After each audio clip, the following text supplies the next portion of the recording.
All right, ready to dive into a big one? We're going deep on the whole universalism versus relativism debate. Like, what even is morality? Are there rules everyone should follow? Or does it all depend on where you are? Like what your culture says. Yeah, it really gets to the core of how we judge right and wrong as humans. It's a question that's been around for. Forever. And we're not alone in trying to figure it out. Okay? So imagine this. Someone says eating meat is wrong. Are they always right? Right universally?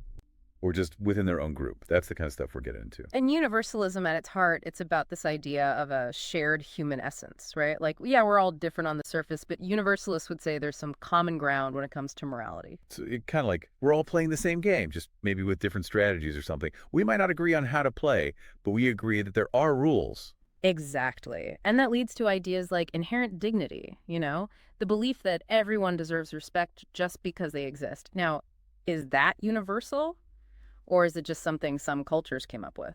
Makes me think of stuff like the Universal Declaration of Human Rights. Are those truly universal principles or just products of one specific culture's worldview? That's a huge question. And that's where some of the criticisms of universalism come in, right?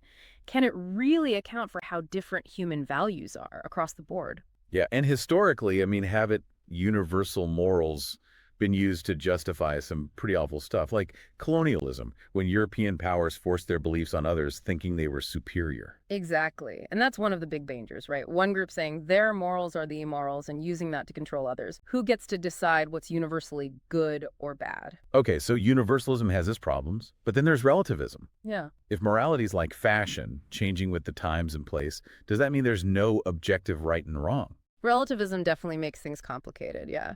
It makes you think about the context of any moral judgment. Like, in some cultures, putting your family first is the moral thing, above all else. Others, it's all about individual achievement. Relativism pushes us to understand why those differences exist. So instead of judging, we try to get where those values are coming from. Exactly. But here's the big one. If everything is relative, how do we condemn stuff that just seems plain wrong? Does tolerance have a limit? Like, what if a culture practices slavery? Can we just go, oh, well, their way and not judge? That's the tough part, right? Yeah. It feels like pure relativism could make us unable to take a stand against anything, even if it goes against what we believe deep down. It's a valid point. And it brings up this. If something was okay in the past, but now we think it's horrible, did morality change? Or did we just get better at understanding right and wrong? So we've got universalism, maybe rigid and misused, and relativism, understanding, but maybe too open-ended. Is there any middle ground, some way to make sense of it all? Well, some philosophers have tried to find that middle ground. They talk about objective moral relativism, which says, okay, maybe there are universal moral principles, but how they apply can change depending on the situation. So not anything goes, but the same principle could look different in different cultures. Like, give me an example of that. Sure, let's take honesty. Most cultures value it, right? But how you're honest might be different. Some cultures, you're direct, even confrontational. That's being honest. Others, it's about being indirect, saving face. That's honesty there. So honesty is the base, but how it plays out varies. That's really interesting. So maybe you can have values without forcing one strict moral code on everyone. Exactly. Which brings up a big question. Are there any values that truly go beyond culture? Things that are always right or wrong, no matter what? All right, deep divers, time for some self-reflection. Where do you land on all this? Staunch universalist, devoted relativist, or somewhere in between? What's cool is this isn't just theoretical, right? This impacts how we interact with each other, how we build a fair society, even how we deal with global problems like climate change. It's real. Absolutely. Let's dig even deeper into all this. It's like judging a fish because it can't climb a tree, right? Totally different environments, so not really a fair comparison. Exactly. Historical figures, they were swimming in a different moral ocean, you could say. Everything around them, the culture, religion, society, it all shaped how they acted and what they believed. Stuff we might find totally weird today. So like, how do we make sense of it? Do we just throw up our hands and go, oh, well, they were just products of their time and leave it at that? Well, I wouldn't say dismiss it entirely, but yeah, we got to have some historical empathy, try to get what it was like back then, not just judge the past with our modern values.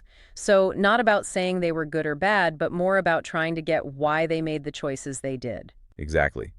Think about the Spanish Inquisition. Today we look at the torture and persecution, and it's horrifying. But to really get it, we got to go back to that time when religious ideas were so powerful and being a heretic was a huge deal. Yeah, makes you realize something we might see as totally wrong. Now, maybe back then they thought it was necessary, even the right thing to do. Wild. And it shows how both universalism and relativism can kind of fall short. Universalism, you might just condemn the whole Inquisition without thinking about the context. Relativism, you might be too afraid to judge anything, even when it's that messed up. So, where does that leave us? How do we figure out what's right and wrong when it's also complicated by history? And maybe the key is morality isn't some fixed thing, you know? Huh. It's always changing, evolving, cultures interacting, science, philosophy, even our own personal experiences. It all shapes what we think is right and wrong. So we got to get comfortable with the idea that there's not one answer, like this is right forever. Our understanding of morality is always kind of shifting. Exactly. Got to be open to changing our minds, learning new things, seeing different viewpoints. That's how we grow both personally and as a society. That's a powerful idea, right? Even our deepest beliefs, we should be ready to question them, see if they still hold up as we learn more, not just cling to them no matter what. Absolutely. Always questioning, reevaluating. It's crucial for progress. Okay, so morality's fluid, history matters.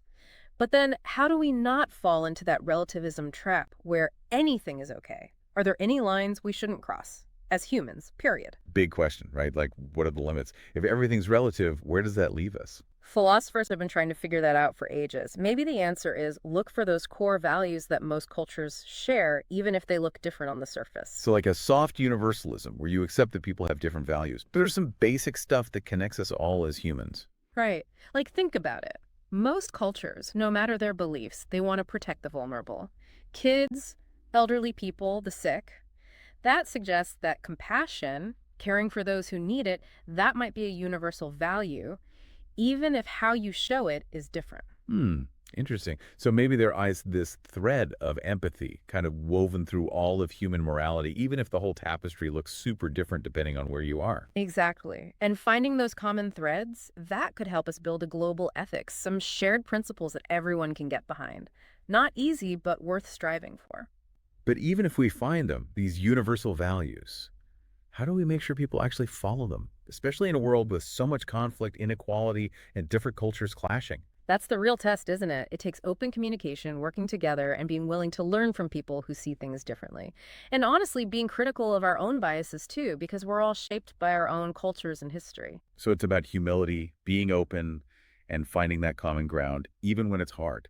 Absolutely. And knowing that creating a fair and ethical world, it's not about reaching some endpoint. It's a constant process. Yeah. Always going to be working on it, rethinking things. Okay, deep divers, before we go to the final part of this episode, let's take a moment to process all this. Universalism, relativism, history, judging the past. It's a lot to wrap your head around, right? Yeah. All this stuff about where morality comes from, how it changes, the whole universal versus relative thing. Yeah. And the thing is, it's not just some abstract philosophy. It's real life, affects how we treat each other, how we build a better world, how we deal with huge problems like climate change. So how do we actually use all this? We've got these insights, but how do we live in a world where there's no easy answer to what's right? I think for me, it starts with being curious and humble, like being willing to step outside what we're used to, listen to people who think differently, and accept that maybe we don't have it all figured out either. Yeah, like recognizing that everyone comes from somewhere different. They've got different experiences, beliefs, biases. And those differences, they're not bad. They actually help us understand things better. Exactly. It's about accepting that morality is messy, that there might not always be one right answer, and being okay with disagreeing, but still talking to each other respectfully. It makes me think of that moral foundation theory we mentioned. Like there are these basic moral blocks that are kind of universal, but different cultures emphasize different ones. Some are all about care and fairness. Others, it's loyalty, authority, sanctity. And getting that, understanding those different foundations, it's so helpful when you're dealing with people from different cultures, trying to work out conflicts. You see where your values line up, where they clash, and it helps you see why people make different choices. So instead of going, oh, they're wrong, you try to see it from their moral perspective, where they're coming from. Right. That kind of understanding is how we bridge those gaps between cultures, how we build a world that's more peaceful and caring. It sounds like it's about changing how we think, right? Not just black and white, good or bad, but more nuanced, more empathy when it comes to morality. Absolutely. It's getting that morality isn't some finish line. It's the whole journey. Always learning, unlearning, rethinking what we believe as we experience new things. And it's a journey we got to take together. Mhm. All these problems we face, like climate change, inequality, we need to find common ground, work together. And that only happens if we're willing to have honest conversations, listen to each other, and yeah, be open to changing our own minds. Well, it feels like we just scratched the surface of this whole universalism versus relativism thing. It's huge, huge. But hopefully you've got some new ways to look at the world, understand different people, and have those deep conversations about what it means to be good, to be ethical. Ethical. And remember, this is just the start. Keep exploring these ideas, question what you think you know, seek out different viewpoints. That's how we grow as people and as a society. Thanks for joining us for this deep dive. Until next time, keep those minds open and keep talking to each other.